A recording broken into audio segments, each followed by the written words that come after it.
All right, everybody. Dave Berk, First Star Football Report, joined by Andrew Gantz. Many people know Andrew for many different things. Former kicker, Centerville High School, UC Bearcats, and also at Northern Illinois University. Andrew, I'll let you say hi. Hey, guys. How are you guys doing? Want to make sure we could hear him. And we're going live. So you can find this on the First Star Football Report YouTube page, my Twitter feed, Dave_Berk, and also on the First Star Football Report Facebook page. So we've got a lot of things out there. And if you want to ask questions, you can. So we will kind of new to doing the thing, but we're going to have a thing where if you put in comments on any of the feeds that we're live on, they will show up in my screen here, and we'll be able to patch them on through and answer some of those questions if you have them. And so we're gonna touch on a couple different things tonight. We want to touch on COVID-19. Everyone's talking about it. What's going to happen at the high school level? What's happening at the college level? Also talk about a new twist on the game, Michigan, Ohio State. Also talk about the coaches top 25 poll that came out. And then we're going to have it. We're going to close out with a special guest. We have scheduled the head coach of the West Carrollton Pirates, Coach Dion Black. So we'll be back with that in just a moment.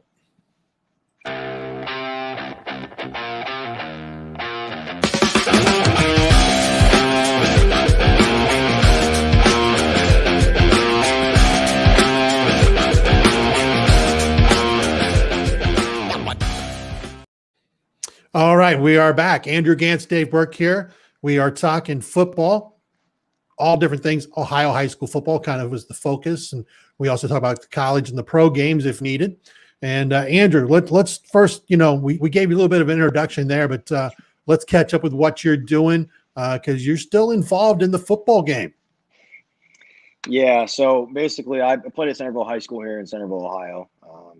Probably one of the most storied programs here in Southwest Ohio and state, and probably nationally as well, home of Kirk Herbstreit, Mike Nugent, AJ Hawk, all those big-time guys. But from there, I moved on to Cincinnati. I was a 4-year starting kicker there. Ran into some injuries.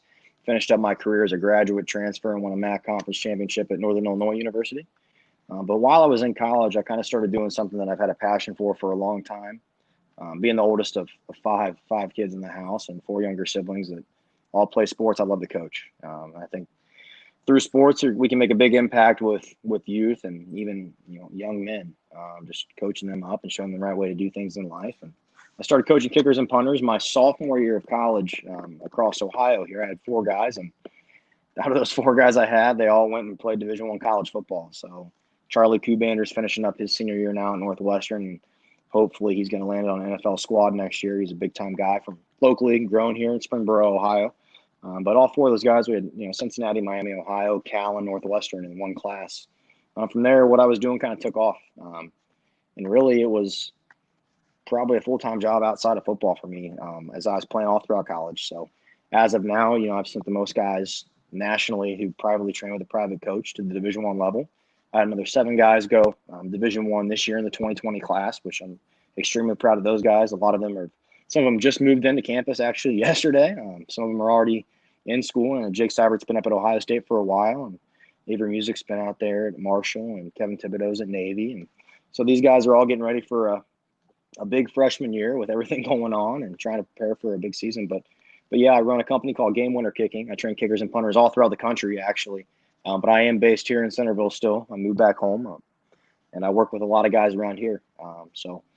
It's just great to get back and talk football with you, Dave, all the time like we do. And it's great to help out. I love giving back to the community to where I'm from. I wouldn't be to where I'm at without a lot of people who helped me get to this point in my life, whether it's in my professional career, my job, or whether it's running this company as well and helping these young guys get to the next level and be fortunate enough to play at that level and learn from great coaches like I was. You talked about the strange things that are going on, and the hottest topic when we talk about anything right now in the country is the COVID-19. We can talk about it on a local level because the impact that is being felt all over in the game of football.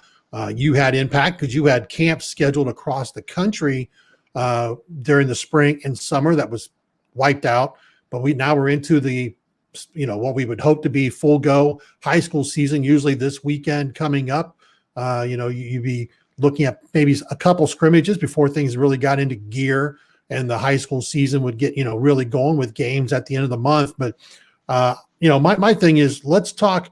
First off, I want to talk about the college game because you talked about some of your guys who are headed off or on campus already. And the one thing we're seeing each day, and more names were added today, was the opportunity for players to opt out. And some of those players today, Purdue lost standout wide receiver Rondell Moore, who announced he was opting out and getting ready for the NFL draft in 2021. Some other guys are opting out just to step away from the season now for separate different reasons. First off, as a former college player, how do you feel this whole thing with COVID-19 would have affected you as a player if you were still one of those guys on campus in the locker room trying to prepare for what everyone hopes to be a college season? Well, I've thought a lot about this just on my own. I'm going through some, real life experiences with family members that had, sicknesses and illnesses, and that I could have brought that back to. I actually thought about this a couple weeks ago. If I was still playing, what the heck would I have done? And me as a person, I'm someone that would probably tell you every day of the week, and you know me pretty well, Dave, I want to compete. I think that's really what attributed to my success at the college level is I love to compete, and I wanted to be better than anyone across the country. That was just my mindset. So obviously your first instinct is I want to go play ball. You work all year long to get to that level, to get that point to play, a 12 game, hopefully 13 or 14 or 15 game season. And if you're not able to do so, it really stinks. I mean, you're putting in a lot of hard work to get to that point in time.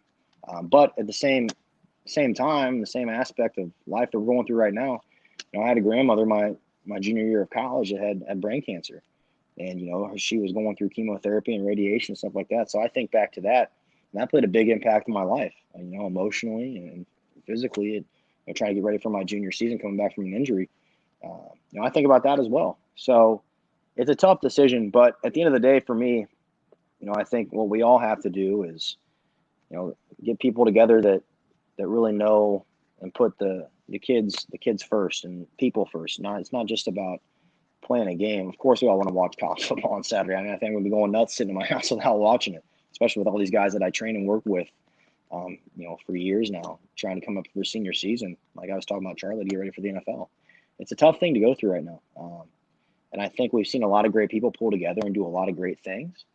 But for me, I would want to play. I'd be itching to play. I've been working all year to get back on the field. And I know my mindset was it was a slow build to get to where, we're getting into August. It's like, okay, it's go time. I'm ready to go.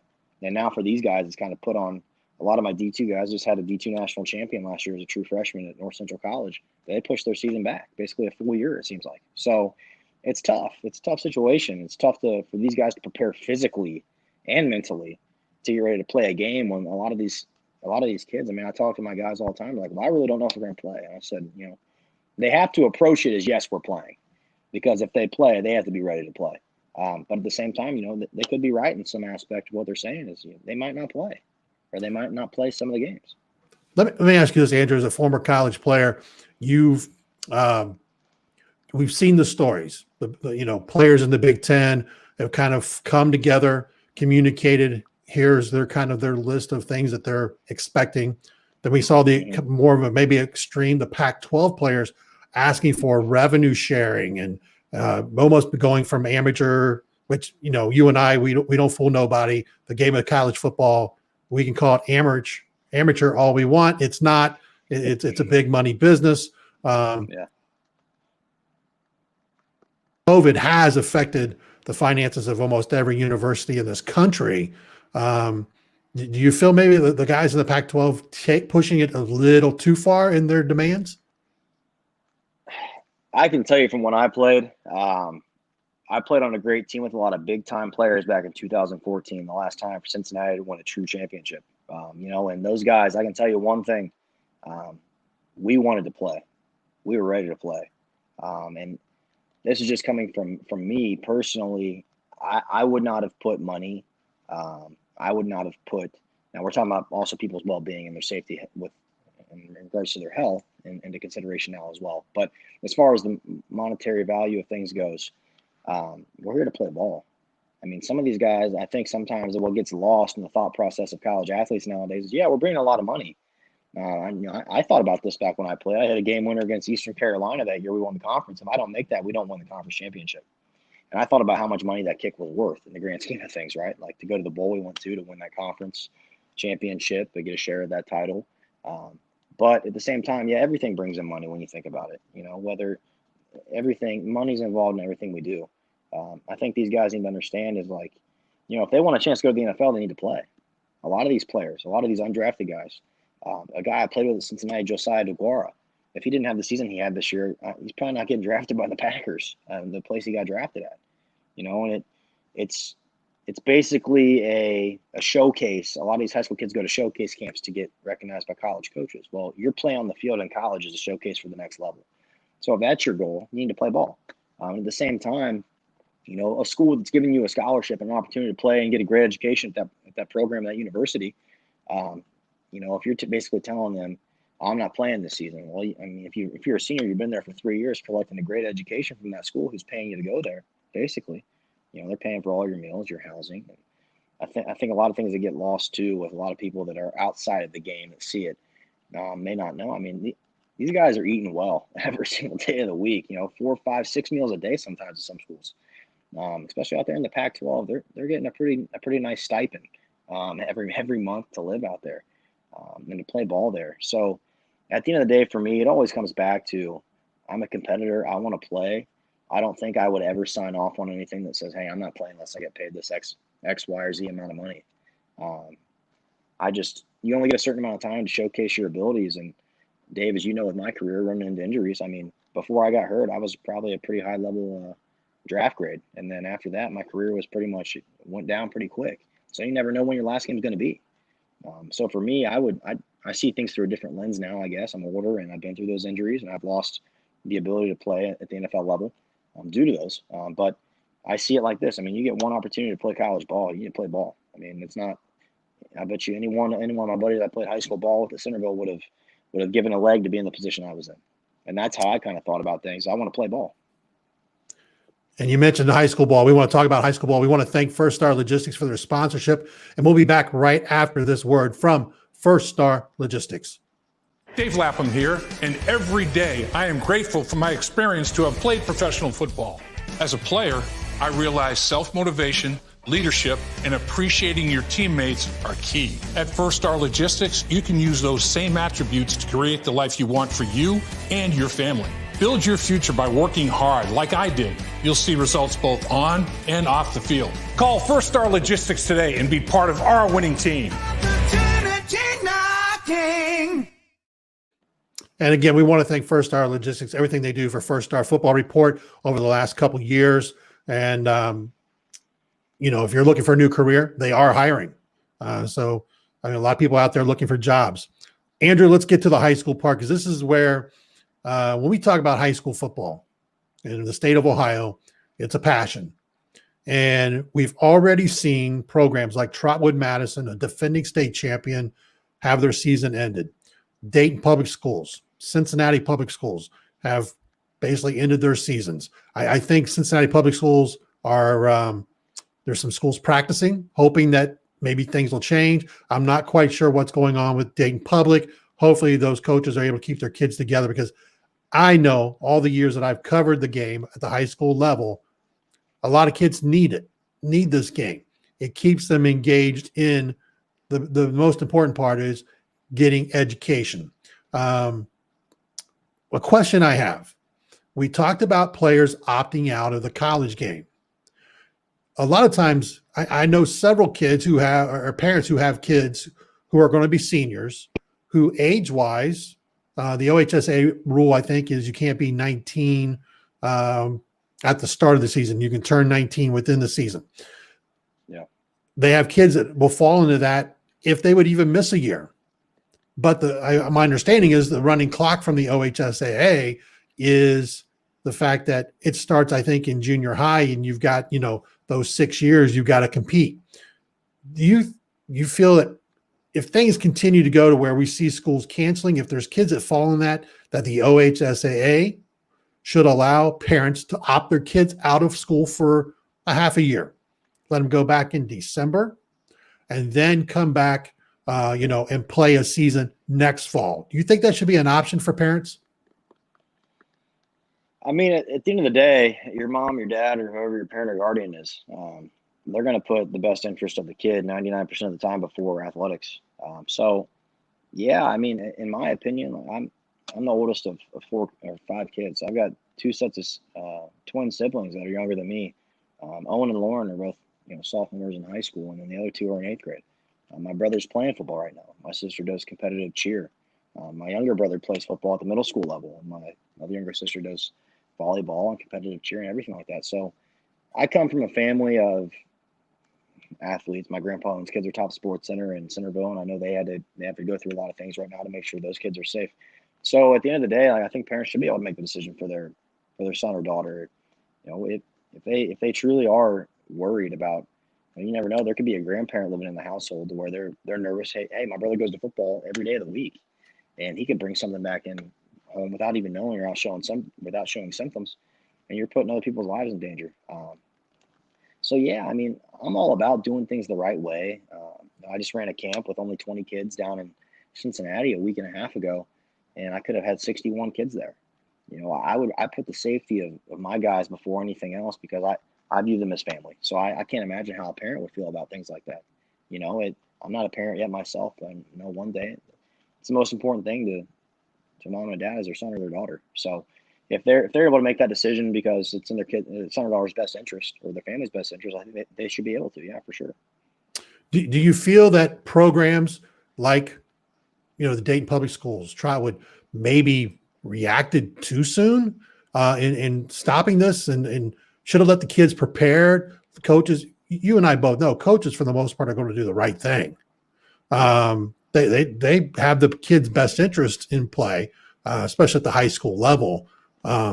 Let them prepare and make the decision as we got closer to the start of gameplay late in August, or even, we were seeing already the GWAC, Miami Valley League, has already decided that they're only going to play within the conference.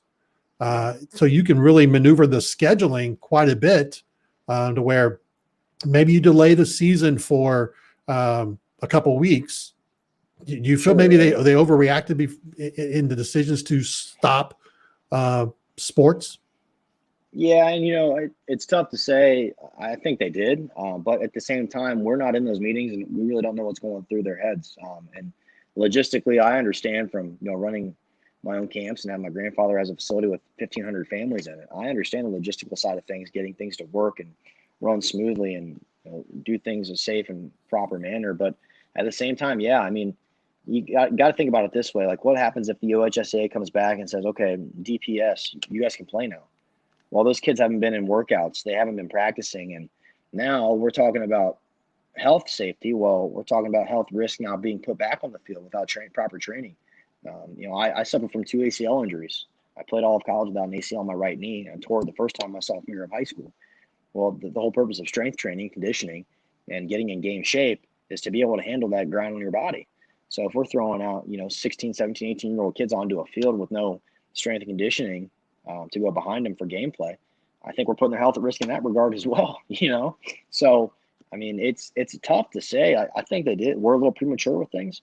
But at the same time, I guess I really don't know what was going on in those board meetings and stuff of that nature. So I really can't say why they did it. I mean, I understand that there's a cause for concern here across the country. But at the same time, yeah, I mean, if they're going to be able to play it at Centerville High School, you'd think they'd be able to play at Trotwood Madison as well. We're talking with Andrew Gantz. We're talking about COVID-19 right now. Again, we are live on YouTube on the First Star Football Report YouTube channel. We're also live on my Twitter feed, Dave_Berk, B-E-R-K, and on the First Star Football Report Facebook page. You can, if you make comments in those, they will show up on my screen. We understand this is the first time we've done this. So, we kind of put this up here today just to get one of these going, because I plan on doing a lot more of these going forward. We talk about, the game, but at the same time, when we're talking high school kids, we're talking the recruiting process. Many of these young men have aspirations to play at the college level, and recruiting took a hit when you look at the fact that no spring evaluations for college coaches to come out and watch kids work out, since Ohio doesn't have spring football, and then no summer camps, or the fact that even at the D1 level, no one could visit campus and do any type of visiting during, the summer. How would that have played with your mindset? Because it's a little bit different recruiting for kickers. You know that as a kicker, Sure. as compared to position players, where a kicker, it's more of you get a chance to kick, your film. If you have opportunities in a game, you're almost excluded from normal camps. It's almost like they run their own little mini camps, hidden away from everything else. But as a position guy, if you were taken away from camps, not able to have camps to show what you can do, how would that have played with your mindset, especially going into your senior year, not even knowing if you're going to have games in the fall? Yeah, it's tough. And I deal with recruiting every day of the week. I may be on phone calls with West Coast coaches until 1 a.m. sometimes. And I can tell you firsthand, this year has been very, very tough for the class of 2021. I've got a high school kid by the name of Graham Nicholson at Summit Country Day High School down in Cincinnati. Probably one of the best high school kickers I've ever seen or I've ever trained. One of the strongest legs, able to hit kickoffs 85 yards. And that's just absolutely insane. And if he was able to showcase that this summer at college camps, he'd probably be sitting with 7, 8, 9 scholarship offers at Division I level right now. So it's just tough because these kids aren't able to showcase what they're doing, especially as a kicker or a punter or a long snapper for that matter. It really is about getting in front of college coaches' eyes, because at the end of the day, yes, they're going to come to me and ask me about my evaluation, my opinion on these guys, because I built trust and rapport with these coaches and I've sent them good guys in the past. But they also want to see, pass the eye test, see what they can do, put them under pressure. It's a lot different. I had to go kick in front of Chip Kelly in Allison Stadium my senior year of high school. I was in the stadium with 4 other guys, and we're sitting there, and there's a little fire under your rear end there when you've got Chip Kelly standing behind you, and you're getting ready to kick a 55-yard field goal in Allison Stadium. So yeah, it's tough on these guys because, and it's tough. I talk to coaches all the time, whether it be coaches in the Big 12 or the Big 10. They can't get a true evaluation on a guy. So now they're calling me 2-3 times a week. Hey, do you have updated film? The coach wants to see it. Well, yeah, I got it. I mean, I still have lessons weekly, and I train some of these guys 2-3 days a week. But at the same time, I can send all the film in the world, and coach can never shake the kid's hand yet. Hasn't been able to meet their mom and their dad. And it makes it tough for recruiting. I know for me, when I went through it, I traveled the country. I went to camps all over the place. I was the number 6 ranked kicker in the country coming out of high school. And I still only had a few scholarship offers at Division I level, just because they are so few and far between.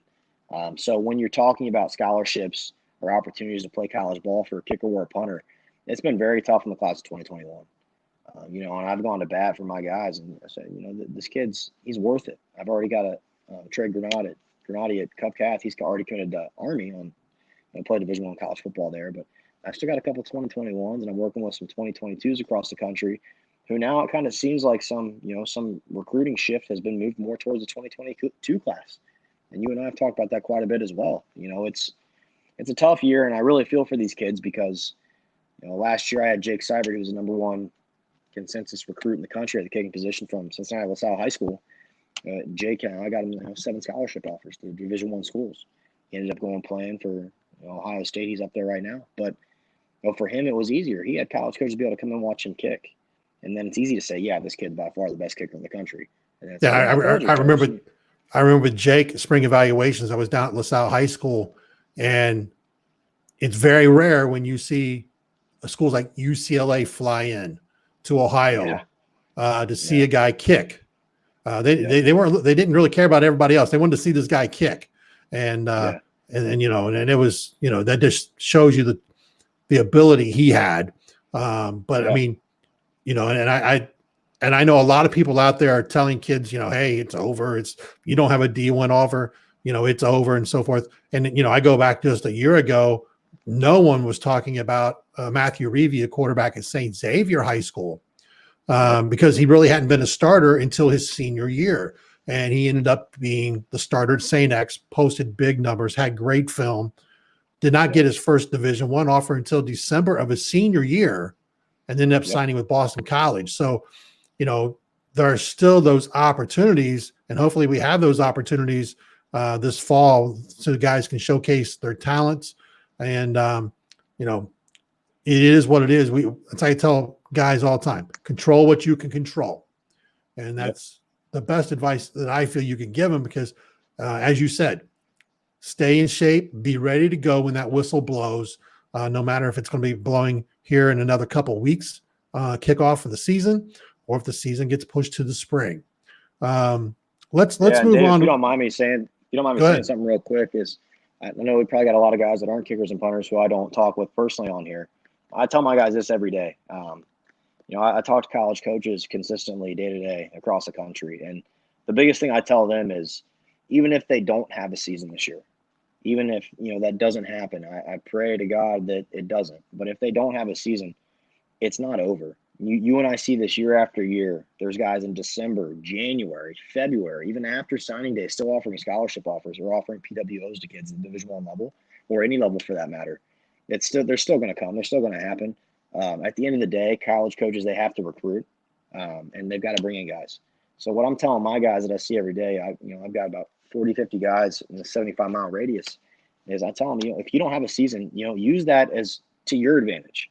Go out there and keep working. Because if you're working at that high of a level through all of this, and coaches can see that, then it shows your true passion for the game. If you really want to play at that next level, keep working through it even if we don't have a season, because you're only going to enhance your abilities. You're going to surpass those who do, just stay on the couch and sit inside and play video games. And then you're only going to give yourself more opportunities at that next level. So that's one thing I do want to make sure I said this evening was even if we don't have a season, guys, what I would tell you is the grind doesn't stop. You got to keep training. I know I'm going to still have lessons with my guys in the safest manner possible to keep them ready, because I still know schools are going to be calling me in December and January looking for a guy. All right, let's have a little fun here. Reportedly this week on the Big Ten coaches call that happened on Monday, Michigan head coach Jim Harbaugh interrupted Ohio State head coach Ryan Day and accused the Buckeyes of violating rules as far as on-field instruction. Basically, the reports are, and I used to be on the Big Ten calls when I was covering Michigan State. Basically, Day responded about, hey, his quote supposedly was, how about I worry about my team and you worry about yours? And then reports have come out that Day has also then told his players, and came out on Bucknuts, basically that he told the players in a team meeting, and you've been in team meetings with coaches that get fiery and things get said that stay within the team. The Wolverines should hope that there's a mercy rule this fall, because the Buckeyes plan on hanging 100 on them. What's your thoughts on that? As far as we talk about the game, it's already interesting enough, and it's going to be strange enough now if everything goes to plan, because we're so used to that game being played late November, ending the season, and now it's moved up. It's everything's out of whack. So, but what's your thoughts on this little storyline? Because everyone's still waiting for Jim Harbaugh and the Michigan Wolverines to step forward and beat Ohio State, and the Buckeyes. It didn't matter if it's Urban Meyer or Ryan Day have owned this rivalry. Yeah, let me say this first about what Harbaugh said, because I saw that and I kind of chuckled at it when I heard that. And you never know if this stuff's that accurate, but I can say this for sure. I've met Coach Day and Coach Barnes up there at Ohio State, and I know for a fact what they're doing there. They're doing things the right way. They have testing every Monday. I talk to Jake 2-3 times a week, and they're doing things the right way. They're making sure their players are safe, and they're making sure the staff is safe, because they want to play a season. Because they have a good shot at winning a national title this year. But so I just want to put that out there. But yeah, I mean, it's been tough for Michigan. And I grew up a huge Ohio State fan coming from Centerville. I mean, Mike Nugent was my idol when I was growing up and I was kicking in high school. I remember Mike came out and kicked with me at Centerville a couple of times. And Michigan's had a tough time beating the Buckeyes the past few years. I guess it's been more than a few years, kind of like Miami, Ohio with Cincinnati. Yeah, that's a different topic for a different day. But I mean, yeah, I'm a big fan of watching great athletes and great coaches. I love LeBron James. I love Michael Jordan, Tiger Woods, Tom Brady. And you watch that Last Dance with Mike and talking about things that players at a high level or coaches at a very high level do to motivate their team. You never know if that was truly said or not, but that's something to get your team fired up and ready to play ball this fall. You got to keep the fire burning somehow. And for a program like Ohio State, who's been so prolific and, has basically dominated that game for the last decade, you got to give them still some motivation to go into that game even more fired up than they already are that week. I know for sure the strength coaches up there are getting those guys fired up for that week when the game the week before finishes up. It's Michigan week. It's a team up north. We're getting ready to play those guys. But anything that a coach can do, and Ryan Day is a great coach. You just watch players love him. He's a great coach to play for, and great coaches find great ways to get their great players motivated to play great games. So, yeah, who knows if that was truly said or not, but heck, who cares? Let's get these players fired up and ready to play ball this fall.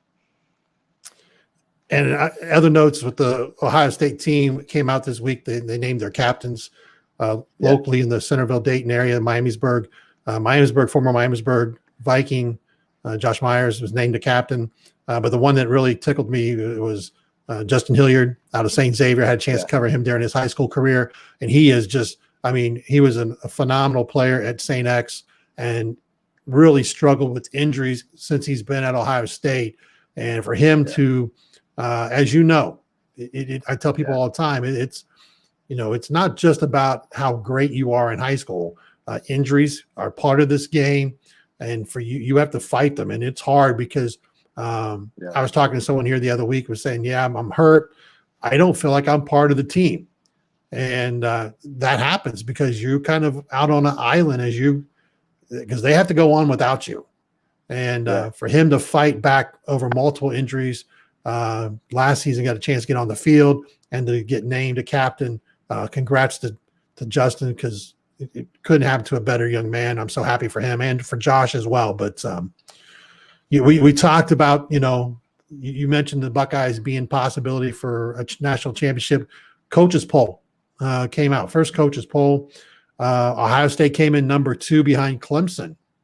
I think it's, when you sit there and you look at the first two, I no surprise. I think you'd have to pick, those two teams, 1, 2, just a matter of, who you want to put 1, who you want to put 2, because the Buckeyes look loaded on paper. From what we saw, SEC takes the next 3 spots with Bama at number 3, Georgia at 4, and LSU number 5.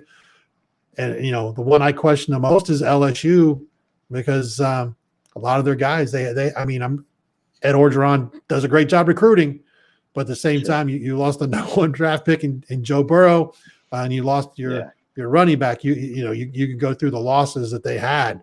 That's going to be an interesting team to see how they respond to all the new players that have to step up. And the Cincinnati Bearcats, one of your former teams, came in at number 22, but behind UCF. And talk a little about, the type of seasons you think, 1, the Buckeyes, and 2, the Bearcats. I think both those teams should have, if games happen, should have very good seasons. Sure. No, as far as Ohio State goes, they're loaded. You look at the roster and you're like, holy cow. Potential #1 pick in Justin Fields. You got Trey Sermon coming in from Oklahoma, who very many people aren't even talking about right now. Trey Sermon's already played in the playoff. He's a big time recruit. Plus, you got Master Teague coming back, a running back. They're loaded, and that team is a very well-rounded team in all aspects. Whether it's Blake Heibel, who's the #1 rated kicker coming out in this year's draft class, or Drew Chrisman from Cincinnati LaSalle High School, who's a game changer as a punter. That team is so well-rounded, it's unbelievable. I know they lost some big-time players last year, but I've been up there and I've been around a lot of those guys, and it's a different mindset up there. They got a different thing going, and I tell my guys all the time to play at a high level, you gotta be built different. You gotta have a different mindset, and they've got that thing up there. So I'm excited to watch those guys play, especially now since Jake's up there, whether he's playing this year or sitting behind Blake and learning a lot from a high level kicker of that caliber. It gives me another reason to watch those guys and cheer them on. But when you're talking about Cincinnati at a high level, Luke Fickell's done a heck of a job there. He really has. They got some great coaches down there. Marcus Freeman, another local product from Dayton, has done a heck of a job with the defense down there. They've got some big-time coaches, some big-time players who make some big-time plays. But at the end of the day, for those guys, I would love nothing more to see my alma mater go out there and win a conference championship. They haven't won one since 2014. And a lot of people attribute that to coaching. I attribute that to a lot of injury on our rosters when we were there after we won it. We had a lot of our guys go out with injury, guys that are now playing in the NFL, starting for the New England Patriots or playing in secondary for the Seahawks, stuff like that. But at the same time, you got to have a well-rounded football team. And those coaches, they know what the heck they're doing. They're great football coaches. So at the end of the day, I think a lot of those games with Cincinnati, you could see it 2 years ago when they lost that Temple game. A lot of things, and I always bring it back to special teams because that's my go-to, right? You got to play all three phases of the game. Back when I was playing at that school, at a school like that, you're bringing in Luke Fickle's done a heck of a job recruiting. He really has. He's brought in some big-time guys, and they're playing big-time college football there again, which is awesome to see. But at the end of the day, you got to be a well-rounded team. You got to be able to rely on your kicker to go out there and hit a game winner. Because there was games we played. I mean, we had Gunnar Kiel, the number one quarterback in the country, number one recruit in the country, transfers in after Notre Dame's national title, try to make that run. Comes in there, first ever college game, throws 6 or 7 touchdowns to 6 different receivers, a record that'll never be broken in college football probably. And our team was loaded that time, but it still had to come down to field goals in that season to win a conference championship game.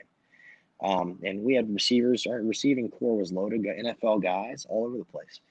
So I think for them, the big thing I'm looking forward to watching this year is to see how those guys in the special teams develop. James Smith had a heck of a career there as a punter. Ray Guy finalist a couple years ago. He's come back for his senior year. Cole Smith, a guy I trained all throughout high school. I hope he goes in there and tears it up this year. But they need to have a good core to rely on. That way they're not putting so much pressure on that offense to score touchdown after touchdown.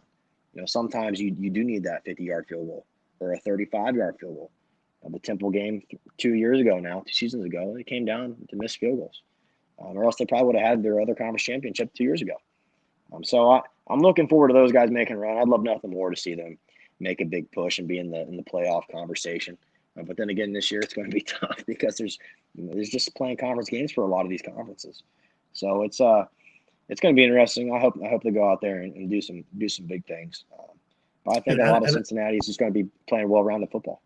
And I don't want to leave out Chuck Martin and the Miami Redhawks because they ended up finishing strong last season. And I feel they've done a great job recruiting locally as well. And, some of the guys that they have on their team, they're recruiting some of the best talent in the Dayton, Cincinnati region. And that's going to pay off huge dividends for them. I sure hope they play that game against Cincinnati this year. That's going to be a heck of a game. I don't think people are giving that game as much credit. I know Coach Doug Shearer, special teams coach in Miami, very well. And they have a heck of a team coming back now. But they did a heck of a thing last year with a very young roster. They got a lot of guys coming back, and I'm actually very excited to watch that game with them in Cincinnati this year. They haven't beaten the Bearcats in a long, long time. So I think that's going to be some good college football from the Redhawks there in Oxford there this year as well. We were hoping to have Dion Black on, the head coach of West Carrollton. He had confirmed that he wanted to do this tonight. We were expecting him about 9:30.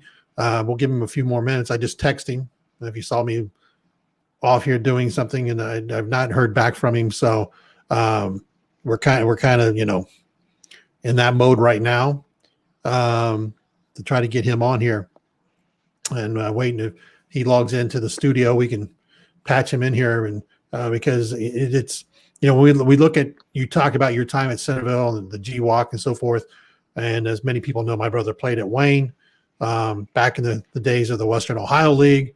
Saw some great battles. I've been around covering this game long enough. I had a chance to see some of the great players that came through what was the Western Ohio League. And you mentioned I saw Kirk Herbstreit play high school football. I saw the Ryan Hawks. My brother and him was in the same graduating class, and that was the battle. And then AJ and guys that have come through the system, the Fadia Denabos and the Braxton Millers and so forth. Yep. And we've got Dion coming in. We're going to add him right now. And hold on one second, Dion. Here we're coming to bring you in. Coach Black. What's up?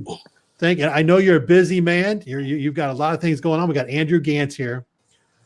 I am, and we haven't had a chance to talk because you're busy. But we've known each other for several years. And if you want to talk about a guy who has paid his dues, this man right here has paid his dues to become a head coach. And I want to give people a little bit of background who may not know you. We're talking to Dion Black, head coach of the West Carrollton Pirates, who is a Dayton native, Patterson Co-op. played at Urbana University, and you've had a couple coaching stops along the way in the local high schools, but you left the Trotwood Madison Rams after winning a state title as their defensive coordinator and took over a program. Boy, was in very much disarray. And now there is some excitement when we're talking about the West Carrollton Pirates because you have some young talent, my man. Yes, thank you very much, Dave. Let's talk about first off with the COVID-19, and you've seen teams like your former team, the Trotwood Rams, their season be brought to an end. Talk about how you are preparing your team with all the stuff that's gone on so far. Well, as of right now, we just preparing to try to be ready instead of trying to prepare to get ready, if that makes sense. Everything is up in the air, and we keeping our fingers crossed. So if we have a season, we're already prepared and ready to go week 1. And if we don't, then so be it. I'd rather be prepared than not prepared. And one of the questions I had was basically, and I'm not sure because I've not checked in with Coach Graham at Trotwood and so forth, and some of the other schools in Dayton Public. I saw quotes from Coach Mobley down at Hughes in Cincinnati, or Cincinnati Public Schools. They're trying to stay prepared. I don't know if DPS is doing that or if Trotwood is trying to do that as well.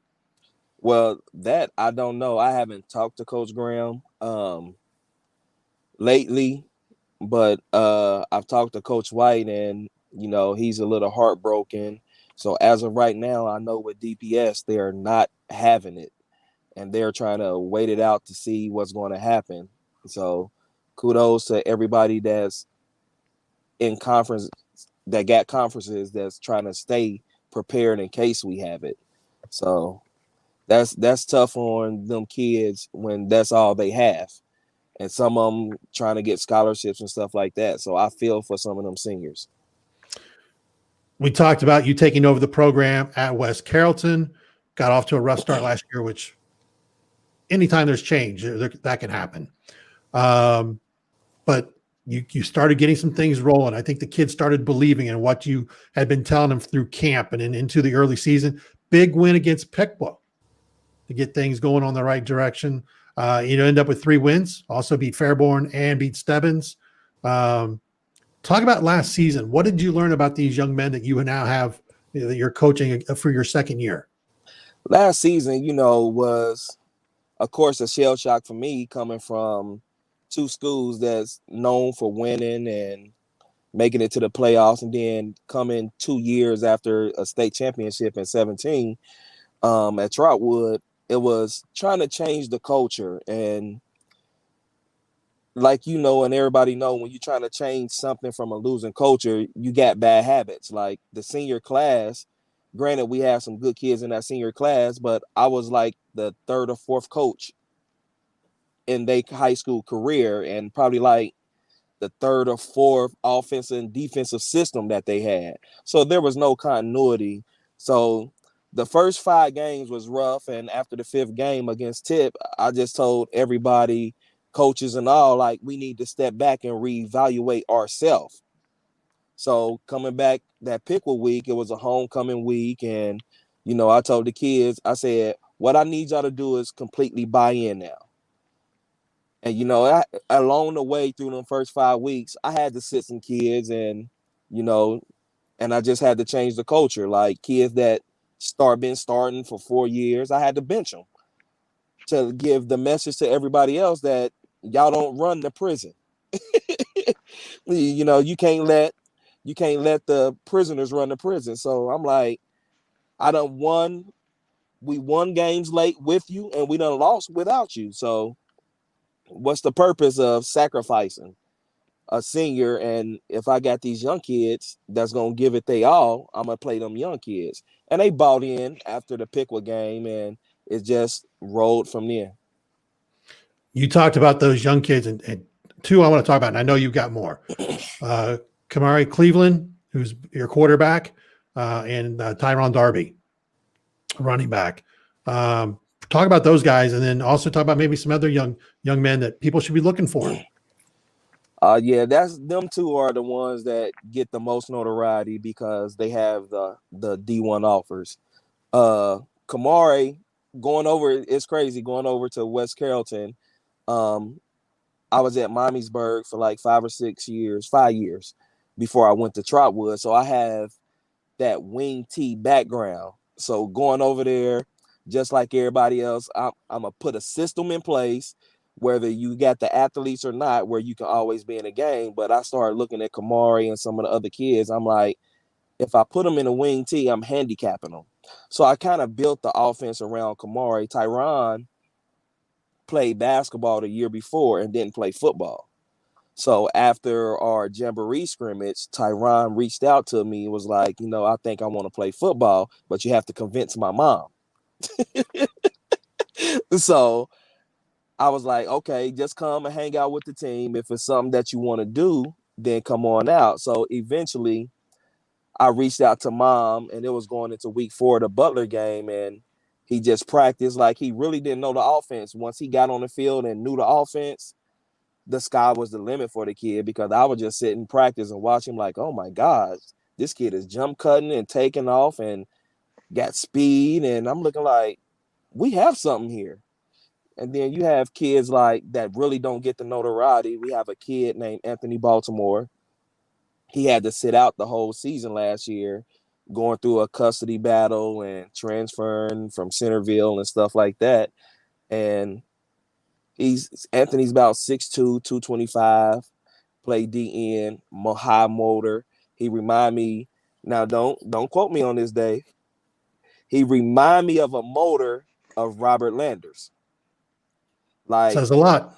Yeah, so Robert Landers, since he'd been home, came over and been doing drills with me, and he was like, oh my gosh, you got a grown man over there. Like, if he keep doing what I'm showing him, he will have a good 20 sacks by the end of the season.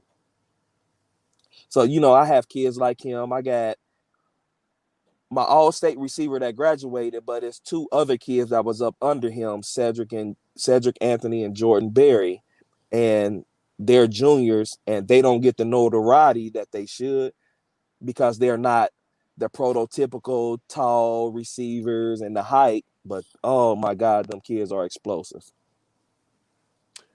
With everything's going on, and as you already said, we're trying to do everything right. I think it was today, came out from the West Carrollton High School. Do you plan on having some fans in the stands, limited? All the social distancing and all that stuff's going to be into play. And then having games either televised or internet streamed or whatever they choose to do. But how different is it going to be? Because we've all been involved in these events where you get into the crowd plays a role in big games. Yes, it's going to be very different. And, I try to coach the kids up on it. Being up under Steve Chanel at Miamisburg taught me a lot on getting kids prepared. So while we're practicing, I tell them to get used to this. This is the norm right now. So there's no fans in the stands, and I know we feed off the fans, but we have to get our own self hype, and we have to play for each other. So it's been a rough thing. So, I have a speaker at practice, and every now and then I put some fan music on my phone and have fans screaming and, trying to find ways to motivate the kids. But yes, it's going to be very different. Right now, the MVL are able to have like 20% capacity, and with the social distancing, so it's going to be very different. You open your season August 28th is the date I got against Stebbins at home. One of the teams that you beat. Miami Valley League has decided to play just within the conference itself. Talk about that aspect, because you're going to go right into conference play, where usually you have a few weeks to get the kinks of anything, offense, defense, worked out. How much pressure does that put on you and your staff to have these guys ready week 1? It puts a lot of pressure, because we were so getting prepared for week 1 against Miamisburg. So, we was breaking down film that we had on them to try to get them prepared. And then when they said week 1 is canceled, we're not playing out of conference, we playing in conference. So we figure that week 2 would just get bumped up to week 1, which is Piqua. Like, we like, okay, now we beat Piqua last year. They ain't going to want to lose, and that's going to be a big thing. And then when the schedule came out, it's like, hey, you got Stebbins. Now we like, okay, well, you know, Stebbins going to be high off the last year's loss and, you know, trying to keep the kids motivated. Like, they know who you are now. So they're going to come extra hard because we beat them there. So now it's the opening game. They want to send us home with a loss. So it's been rough.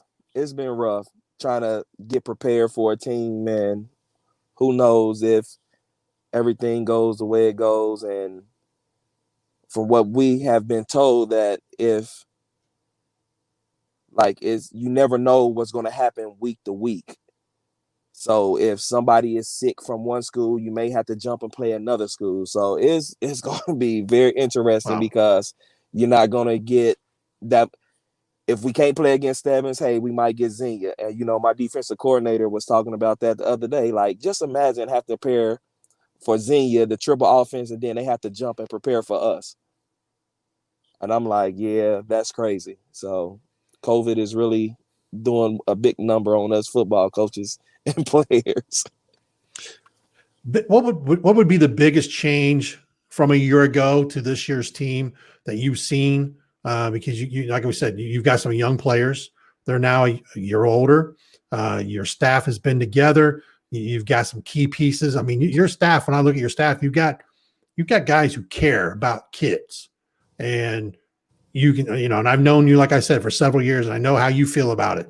But you get into the change from a year ago. Talk maybe a little bit about what changes you've seen. Confidence.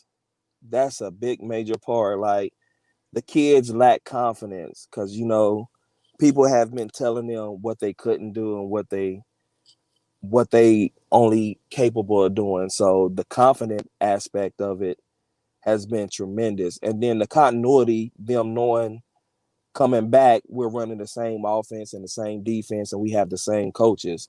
And they just completely done bought in into what we telling them. And, you know, with a couple kids that done came in and that's had winning success, and my junior class has had winning success, so they know what it takes. So that's what I say, the continuity and the confidence.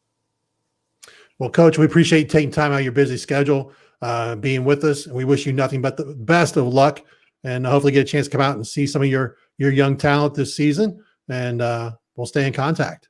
I appreciate it, Dave. Coach Dion Black, head coach at the West Carrollton Pirates, the Miami Valley League. We thank him for taking the time and being with us. And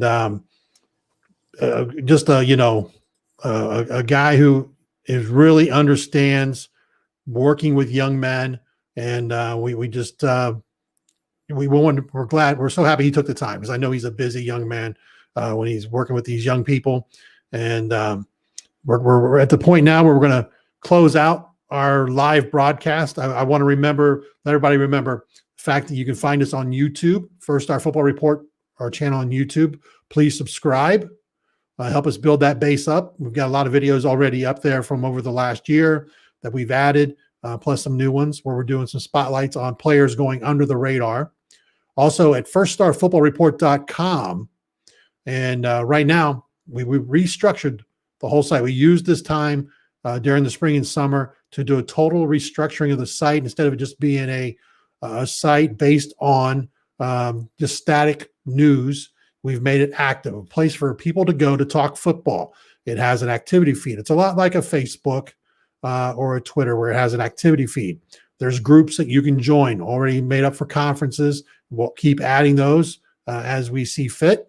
An area for you to talk about high school football, college football, pro football, or, like I said, your conference, the Miami Valley League, per se, or the Greater Western Ohio Conference, or the GCL.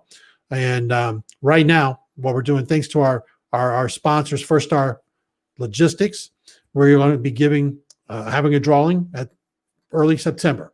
We have got 5 copies of former Ohio State Buckeye running back Maurice Claret's book, One and Done. 5 signed copies. No purchase necessary when you go to First Star Football Report. All you have to do is join. Membership's free. Now, we do have also monthly and an annual plan that you can sign up for that does cost, but everyone can sign up for free, build your profile just like you would on Facebook. You can put your picture. You don't have to use your total real name. You can have an alias. And so you can talk about the game of football here in the state of Ohio.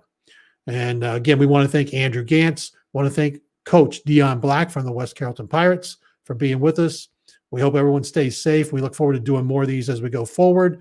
And until next time, we want to thank First Star Logistics again for their sponsorship. Things they've done for us for the last couple of years have been great. Things like the book and many other things that they have done for us over the course of trying to build this site. Until then, thank you.